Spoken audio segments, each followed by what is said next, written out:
It's Tuesday afternoon at 4 p.m. in Switzerland. It's Space Café Web Talk time.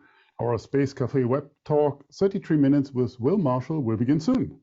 Thanks for joining us for our talk today about commercial space data for the aid of the European Green Deal. I hope few of you had a chance to read this opinion piece by Agnieszka that we published last weekend at SpaceWatch.Global that would give a good base for the talk that we will have today. As always, we appreciate your participation and ongoing feedback.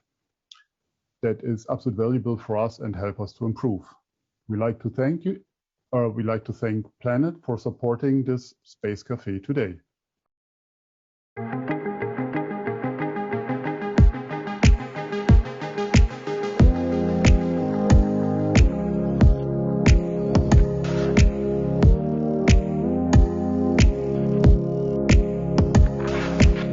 Data on its own, just being produced, is not, of course, useful. It's how all these customers translate it into value to solve real problems that is actually where the rubber hits the road. Planet's data has completely changed how we have done our work. There are all kinds of things that happen and then countries go and try to hide them or cover them up. And so getting a picture 3 or 4 days late is totally worthless to us. So for example, North Korea conducted a missile test and it exploded and it left a giant mess. And then the North Koreans came the next day and cleaned it up. Well, we had images from Planet every day showing before the test, after the test, and after the cleanup. Planet data is really important to our application that our customers use to coordinate teams across the surface of the Earth. So imagine an energy company, which is our main industry. They have people that are working across multiple states, and they need to keep track of those people, and they need to check on assets. So using Planet's daily imagery, they're able to see construction updates and whether or not that construction plan is happening at the cadence that it's supposed to be. The Allen Coral Atlas is a global map of the shallow water corals. So we start with satellite data and then we make maps from that satellite data. It's never been done before. We need the data every day. We need to make maps, but we also need to monitor for change, which means comparing today's pictures of coral to yesterday's, and we do it again tomorrow. There's nobody else who could do this. From a mosaicing perspective, from a high frequency revisit perspective, the access to the data, nobody else could do it. I'm Torsten Kriening, your host today and publisher of SpaceWatch.Global. We are a Switzerland-based online platform for information in and about space and new space activities in a geopolitical context. I know many of you are already familiar with our website, our bi-weekly and daily newsletters, and the Space Café podcast. The last episodes featured Marza Esfandabi, if I pronounce it right, is about how we design our environment in outer space. And that's another great podcast episode and will be on all major platforms by tomorrow. We also keep our fan shop open online for you to support us actively and become a space watcher. Something like that. Also in kids size, as you can see. Edition 1 has cool items for you, your friends, and the ones you love. Your support is needed to keep our work alive, and we do that for you. If you missed any of our previous web talks, we have an archive available on our website in the event section and on YouTube. We host our Space Café web talks live weekly. My guest today is somebody I met in June 2018 in Vienna during an SGAC event. We brainstormed together with Robbie Schingler some very forward-looking ideas, at this time at least, beyond Earth's orbit. But that is history, and that's also part of my history. Today, he runs one of the coolest space companies I can think about. I'm absolutely grateful to have him in my show today. With that, welcome, Will Marshall. Will, thanks very much. No, you're welcome. Will is the co-founder and CEO of Planet. He leads the overall company strategy and direction. Prior to Planet, Will was a scientist at NASA, where he was a system engineer on the lunar orbiter mission LADEE. A member of the science team of the Lunar Impactor mission LaCrosse, served as co-principal investigator on PhoneSat and was the technical lead on research projects in space debris remediation.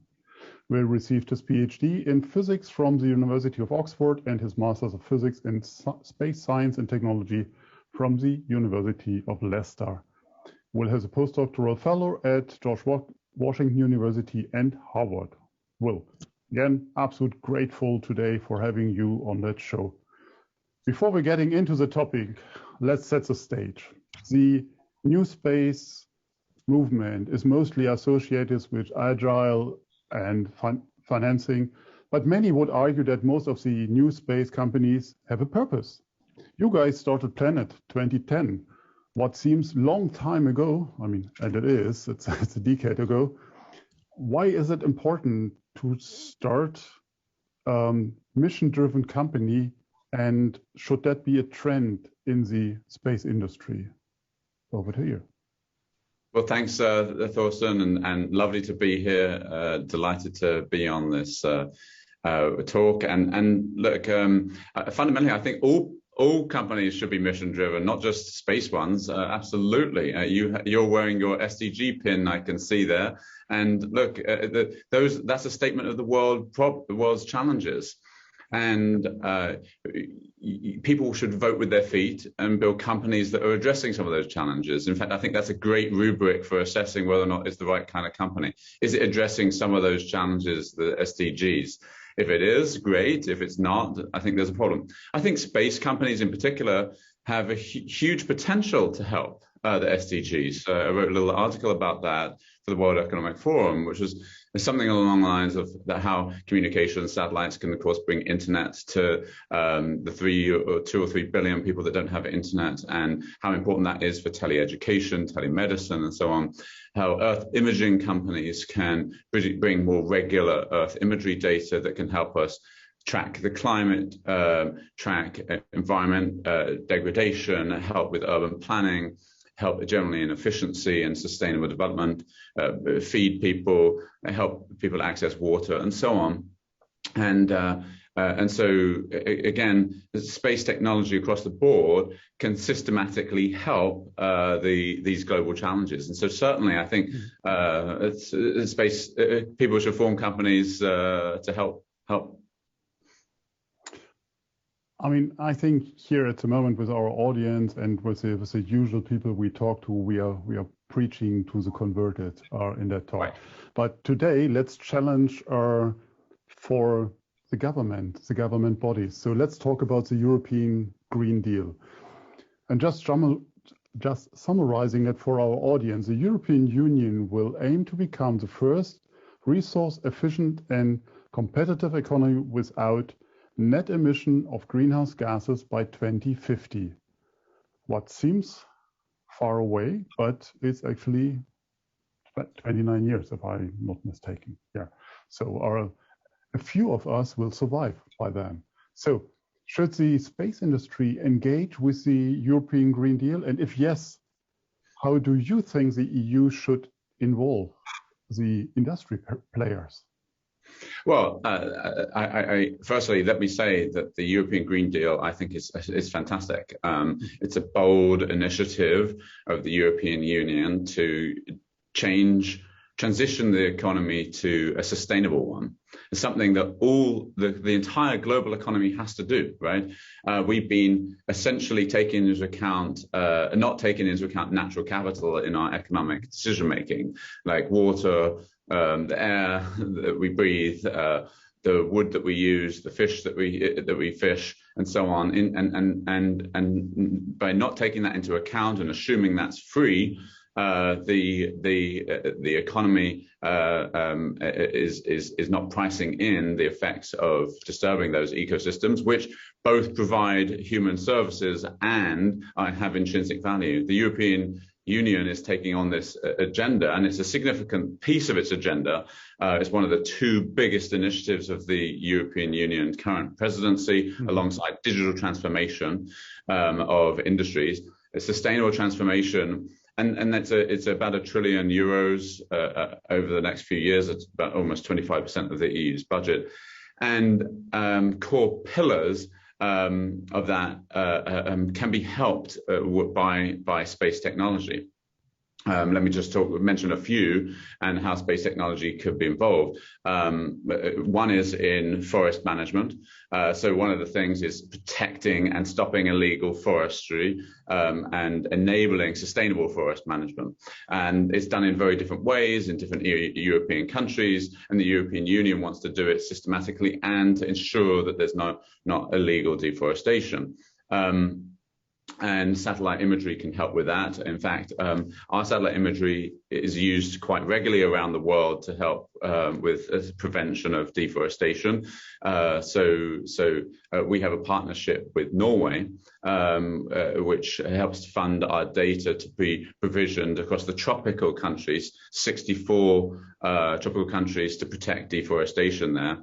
In an act of data diplomacy, they have helped to provide that data to be accessible to the United Nations and to those forestry ministries to help regularly look at deforestation. Our imagery is sufficient resolution. You can see an individual tree canopy.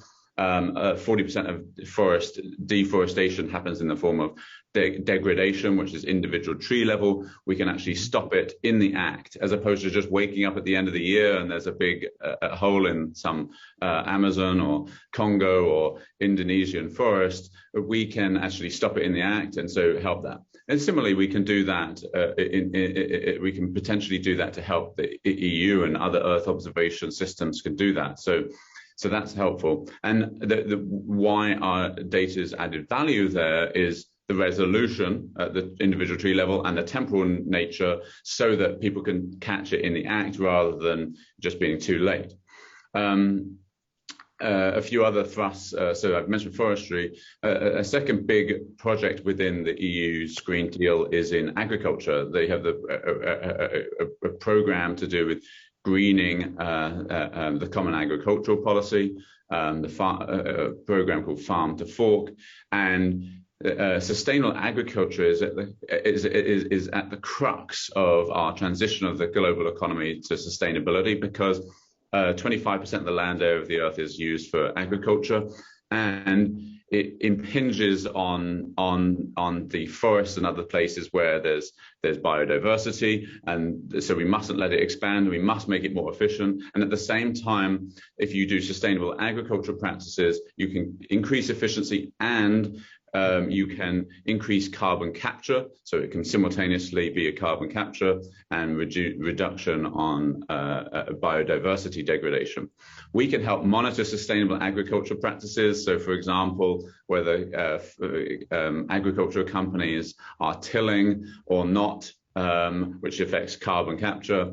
We can see whether they're using cover crops or not, and that affects biodiversity and soil health as well. And so these are the kinds of things that can be monitored in space. A few other things, they're trying to transition fisheries to be sustainable, and we can help look for illegal fishing. And in fact, we do some work with that with an entity called Global Fishing Watch.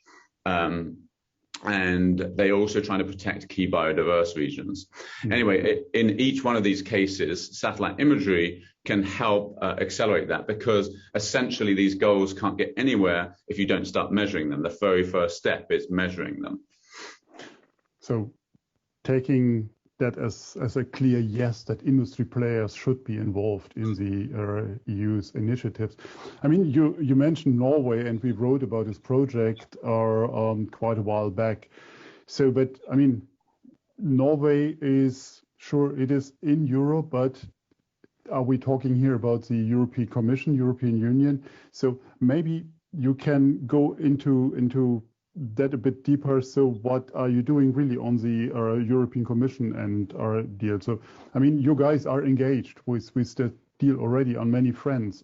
So what is the offering in detail? Because satellite imagery is out there from your end since decades, and I mean, since the beginning of space, actually, we are working with imagery, not for the same purpose than today, but it was there. It was the ultimate high frontier.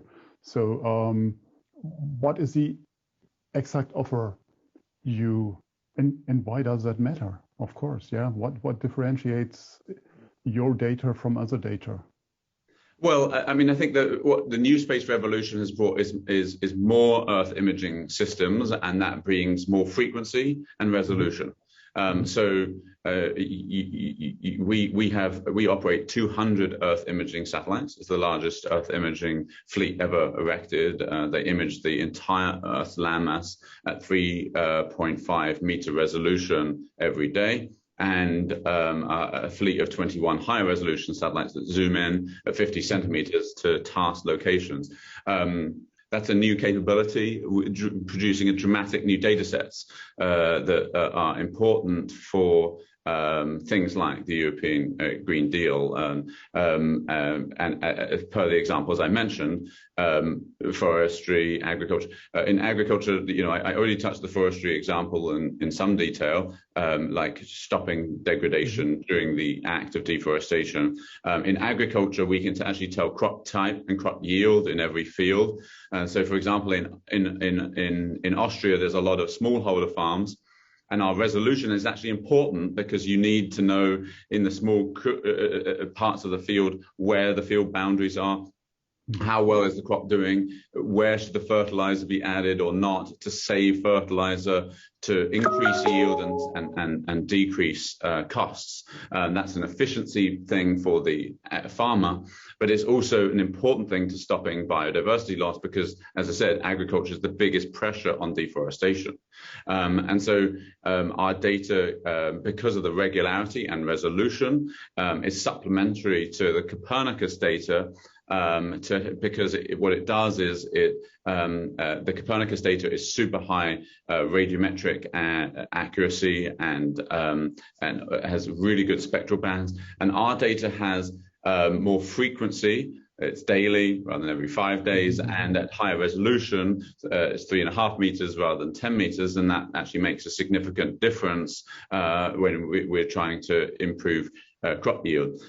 Actually, what we now do is a product that involves the fusion of both of those data sets, and you get the advantage of both. And we have found in academic studies with our colleagues in universities that you can predict agricultural yield better with the combination of both data sets than you can with either data set alone. And so this is very practically important for agricultural yield improvement. Of course, I do have the Copernicus question, or as one of the follow-up questions here, so that you answered it already. But I would like to dig into the product level a bit more. I mean, in our invitation, we were talking about commercial satellite data. So, and you, as you mentioned, you have these largest constellation currently for the different purposes and the different angles you look after.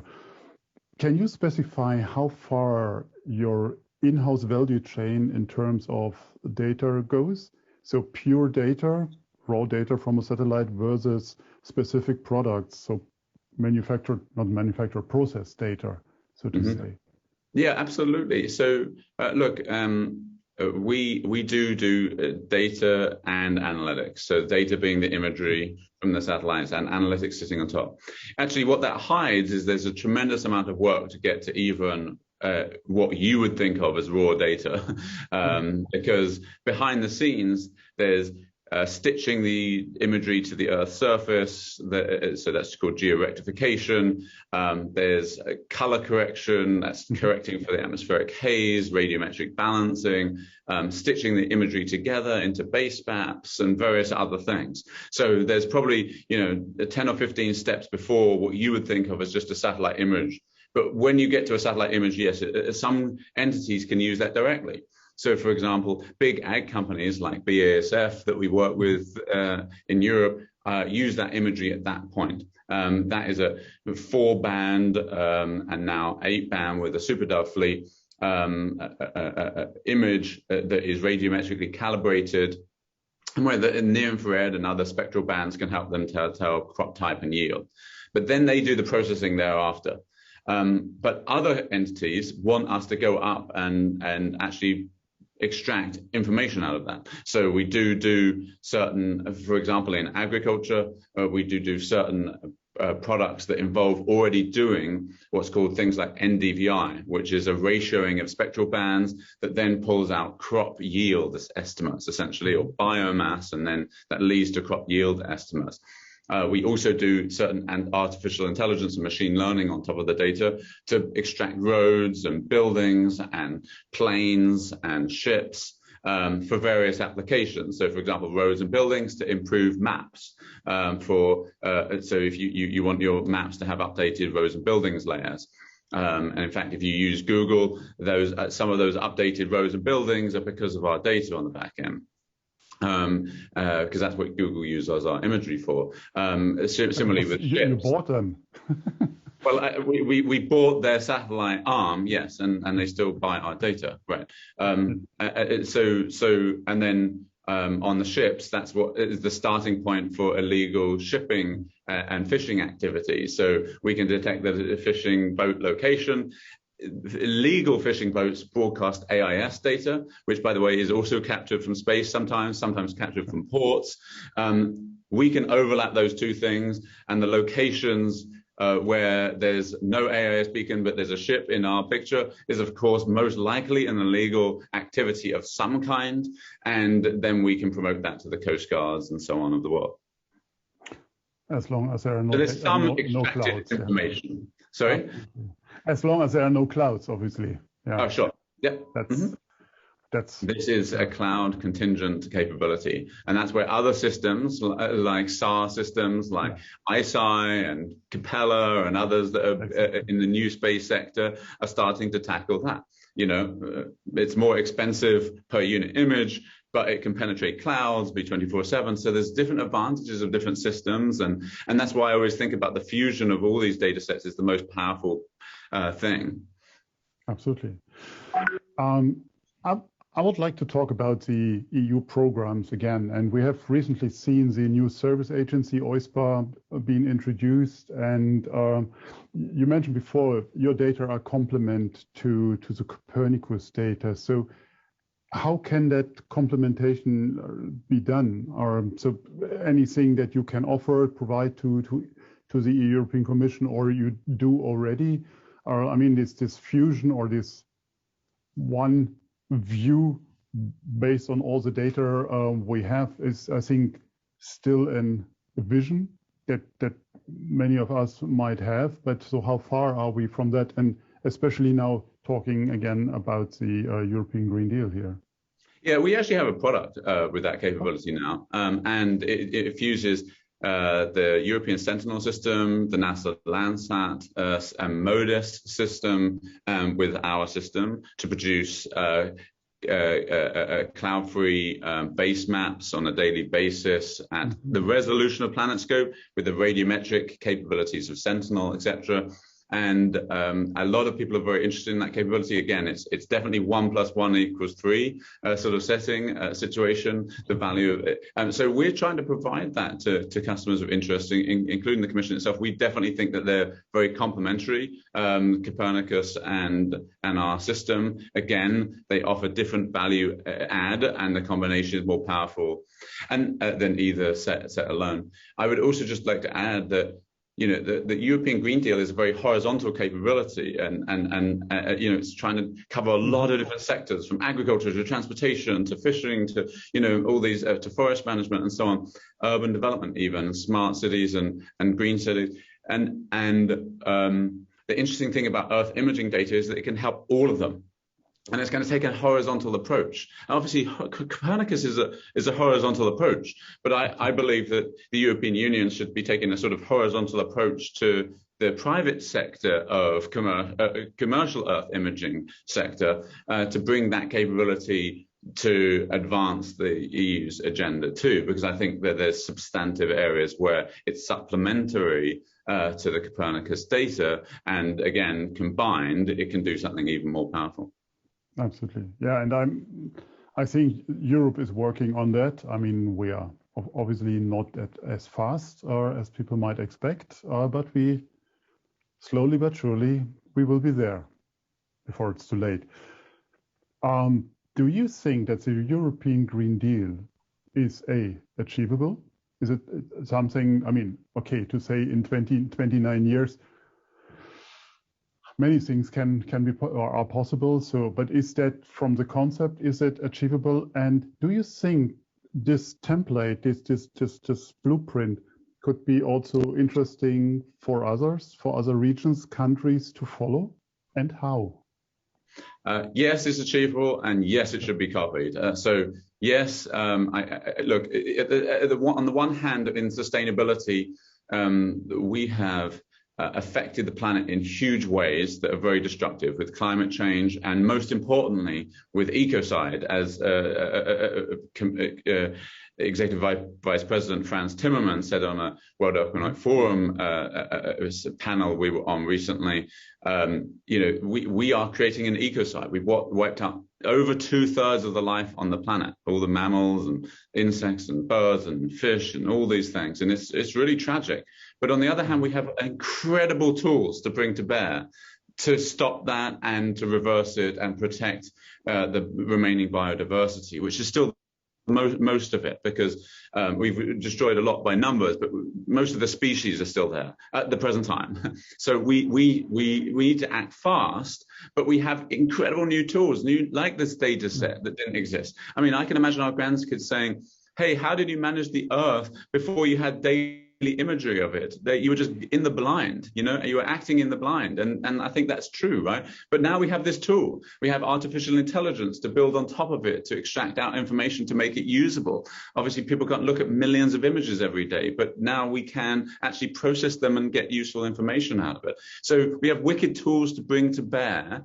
And we now have a society that's really engaged and cares at the political level and at the individual level. So I think that that's an exciting time. And then in terms of other continents and countries, absolutely. Look, the EU is pioneering this. Like, we wouldn't have most of the climate accords of the world if it wasn't for the EU. The EU has been the big force pushing towards the greening of the economy. It is still ahead, but for example, in the United States, the Biden administration, I think, is following suit with something somewhat similar to the Green Deal, within the form of some of their infrastructure packages that are passing through the US Congress right now. The UK is doing similar things. Canada is doing similar things. So I think we will see it happen, and a snowball effect. And yes, I think the EU is leading the way, and I hope everyone else does follow, because the world needs them to. Great. It's like what we hear hear here, or what we like to hear here in Europe, are some positive things. Before we take a few of these wonderful questions that's coming in are from our obviously very well-informed audience. So one last question from me. So do you like to talk about the carbon mapper? I think that's the new big thing, especially in the context of Europe. Yeah, so we have 2 fleets of satellites, as I said, a fleet that scans the Earth at 3 meters and now 4, soon 8 spectral bands, and then this zoom-in system at 50 centimeters. We've just announced a 3rd fleet of satellites that we can be launching, around about 20 satellites doing hyperspectral imagery. So these hyperspectral images have about 400 spectral bands, ranging from the optical to the near-infrared to the shortwave infrared, and these very precise bands, just a few nanometers wide each. One can detect species type for biodiversity. Most importantly, though, they can tell atmospheric contributions of greenhouse gases. So, for example, and in particular, we can measure point source methane emissions and point source CO2 emissions. That's super important. There are satellites up there that are already doing scanning, so that you could see on a sort of a country level or large scale, like how much stuff is, but no one's got the point source capability to say, hey, that methane is coming from this agriculture or leak in a pipeline or whatever. or CO2 emissions from this coal power plant. And so this is what this fleet is meant to do. It's based on a JPL instrument that actually flew over California in an airborne observatory, and we're extrapolating that to the global level. And in that California survey, they found exactly how sensitive you need to see most of the sources. And so to see 90% of the sources of methane, you need to get down to seeing sources that have 100 kilograms per hour of methane release. Well, so now we've designed this system to be able to see down to that level, but to do that for the whole globe. That's fascinating. I'm looking so much forward to see that. Based on that, there's a question coming in from somebody who knows that our industry also in and out, Stephen Ramash. So on GHG, we do, what do you with respect to methane measurement, and how does that complement or compete with the work of methanesat? Methanesat? The GHG set, etc. So that's so roughly speaking, they are complementary again. We wouldn't have started this if we didn't think very much that was the case. So obviously we knew about methane sat and GHG sat and the work that those organizations are doing, which I think is fantastic, right? So my understanding is that methane sat is again more it's more wide scale, so much bigger pixel sizes. It is quite sensitive, but you have to do it for whole regions, and so it's good for an aggregate level at tens of kilometers, and ours is at tens of meters sort of resolution. So again, you can see point sources.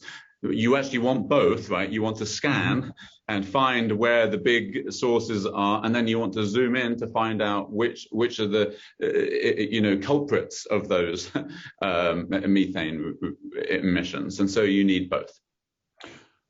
On top of that, Christopher Karoff came up with a question. So in your eyes, could Carbon Mapper form the basis for an international carbon taxation system? Is that something you had in mind? I think that's a great idea, and we would love to support that kind of initiative. I mean, the general point, again, is you can't manage what you don't measure. And we are trying to help provide the backbone of measurement. I heard my friend Moriba Jah saying that very often. So, another question from Jeffrey Smith is, in the past, technology and regulation have been somewhat disconnected. Do you think the Earth observation, or that Earth observation, should be explicitly written into the assessment and reporting of EU Green Deal regulations? I think absolutely. Look, I think technology and regulation do need to go hand in hand, because otherwise you don't. Look, the economy on its own is not going to suddenly green itself. Why? That's because there's not an economic incentive to take into account natural capital, as I said. If you think you can get fish for free and cut down trees without any cost, that's going to be a problem for climate change and environmental degradation. So industry doesn't naturally, the economy doesn't naturally take into account natural capital. So we do need regulation to incentivize that, to say there's some value to the trees staying there. There's some value to taking CO2 out of the atmosphere. There's some value to locking up carbon in the ground. There's some value to stopping methane leaks. And yes, I mean, of course, a carbon tax is an obvious way of doing that.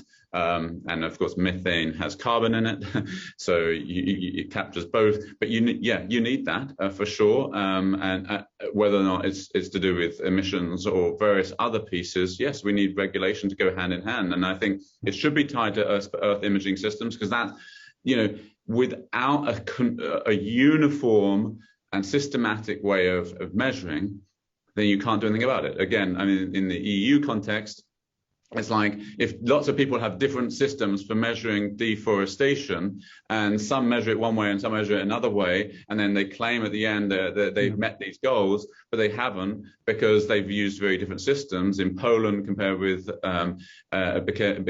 Netherlands or whatever, then that's a problem. And actually, we need them to be consistent. And the satellite system, there's no shorter path to a globally consistent system than satellites. I think we introduced standardization and DIN norms or so many, many decades ago, and I think we are just following this track. We have to have standards that we can apply on.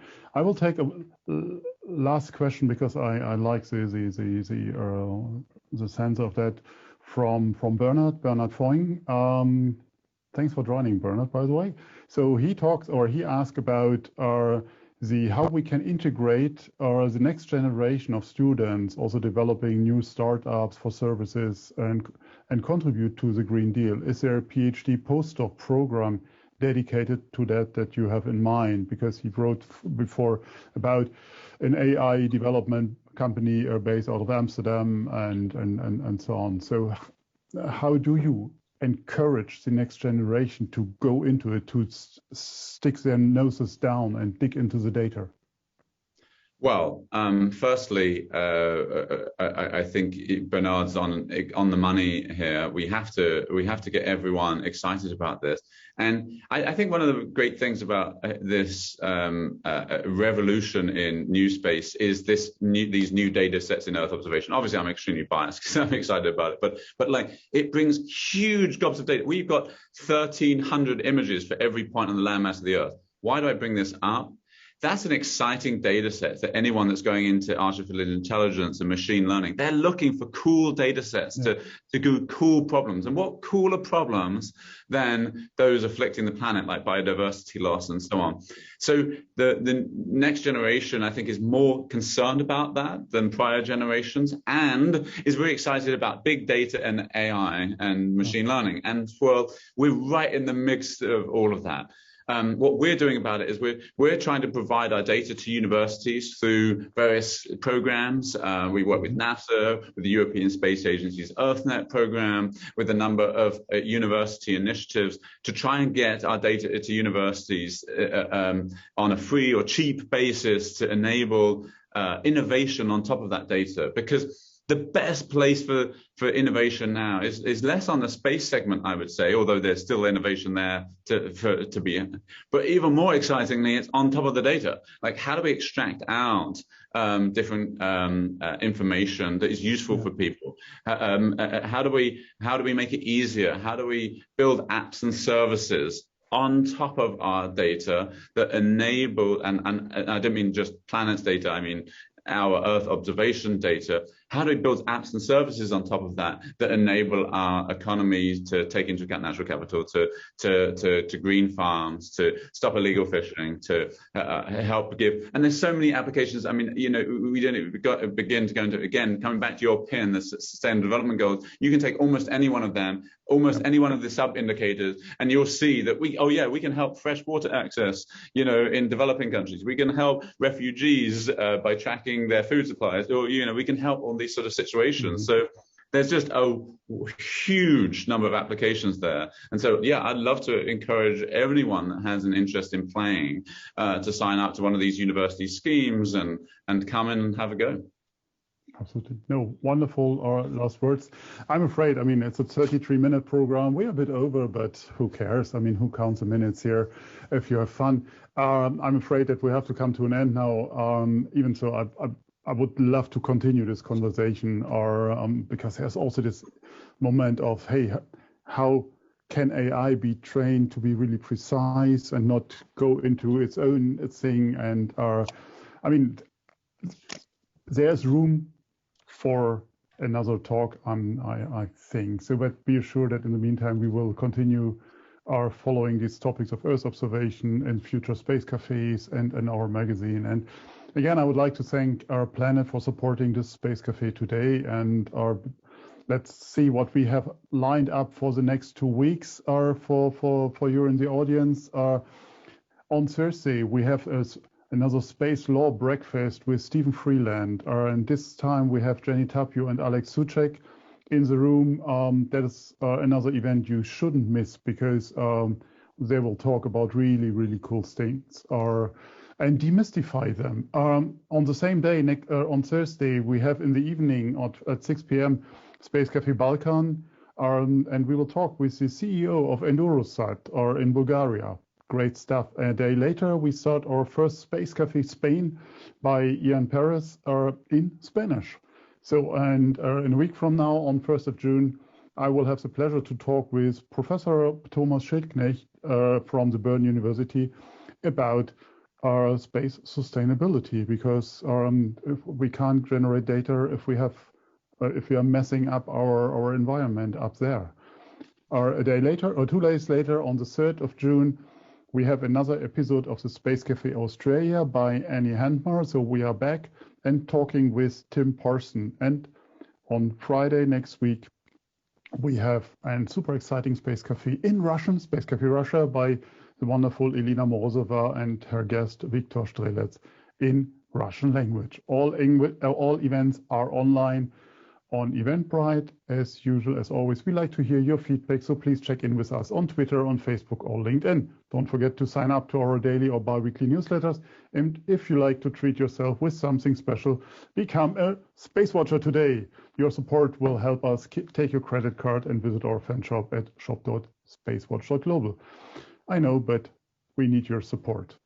Thank you all very much for your interest today. Thanks to Planet for your support. Thank you, Will, for taking the time and for this absolute inspiring talk and being my guest today. Thanks again to the entire team behind the scene for doing their great job week by week again. I hope you all will stay safe and stay healthy. Thanks for joining us. Hope to see you in the next days. In the meantime, visit our website and follow us on social media. And don't forget, become a Space Watcher. Thank you very much. Bye.